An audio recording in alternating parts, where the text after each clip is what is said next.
courtesy of this channel here, because of this video here being sent to me by them. In fact, they're a long-time subscriber of my channel, and I really want that cushion. Seriously. Please stick it back on Etsy so I can buy it at the end of the month. Greatly appreciated. We're going to be talking about Martina Uzom. Who is that? Oh, she is a pharmacist who was entrusted to look after a child, a 10-month-old child, while the parents went away for a weekend. During that time, she decided to masquerade as the boy's mother, and for reasons we'll get to soon, took him to London to employ the skills of a Jewish mohel, a Jew who's trained in the practice of circumcision, or as we should all call it, male genital mutilation, to get the child mutilated, because she wanted him to conform to her Nigerian Christian beliefs. I think it's pretty obvious we all have very differing opinions on how one practices their faith. I'm happy for people personally to read from their precious religious texts, attend whichever religious establishment they attend, pray, whatever it is they do. However, I do draw the line, a very obvious line, just above where any form of mutilation of the human body takes place in the name of your God. The reasoning does not stack up to current year. Therefore, that particular practice has to go the way of the dinosaurs. I do not support it. I do not support legitimizing it under the name of circumcision. It should be banned. Now, Martina Uzom, totally Nigerian Martina name there, of the Lighthouse Pharmacy in Clacton-on-Sea, was convicted by a jury of causing grievous bodily harm to the boy. I'd go with actual bodily harm, and I'd make sure the prison sentence was prison sentence, instead of what the judge decided to do, which was sentence her to 14 months imprisonment, suspended for 18 months, with her also ordered to pay £1,500 in costs and a £140 victim surcharge, which, I'll be honest with all of you, just reeks of injustice.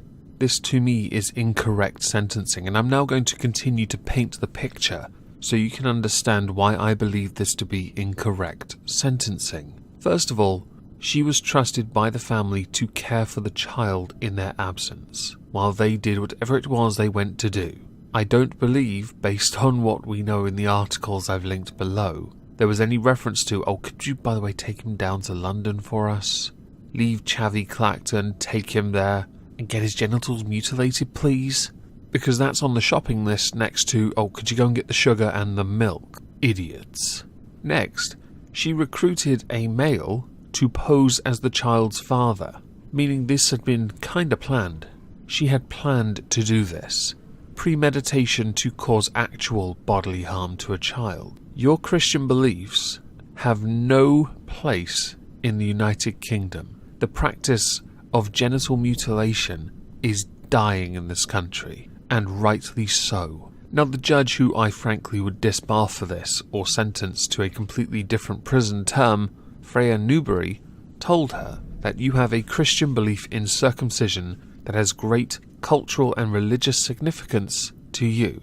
Yes, but she violated the trust of a family to do something on someone that had no choice in the matter. The fact the child had not been circumcised was a clear indicator the parents were not going to circumcise the child. It does not give someone else the right to impose their faith onto another person. It never gives someone the right to do that.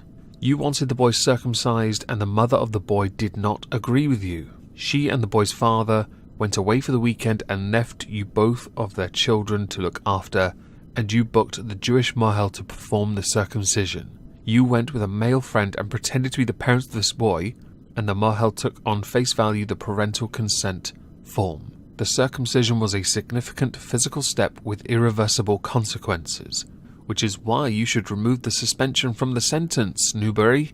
Maybe I should put you in the ISO cubes for 14 months instead. You, Freya Newbury, should be ashamed of yourself. Not only a violation of trust, but a violation of a child's body. And you have permitted this person to essentially walk free, with minimal effect to their life. They are 70. Continuing the judge's quote, there was no parental consent, however, and that is what is missing here.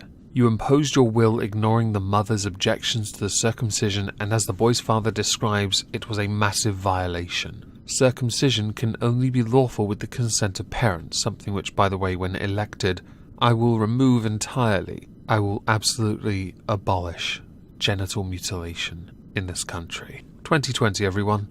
There is a high culpability here, plus the vulnerability of the boy, and this was planned and carefully organized.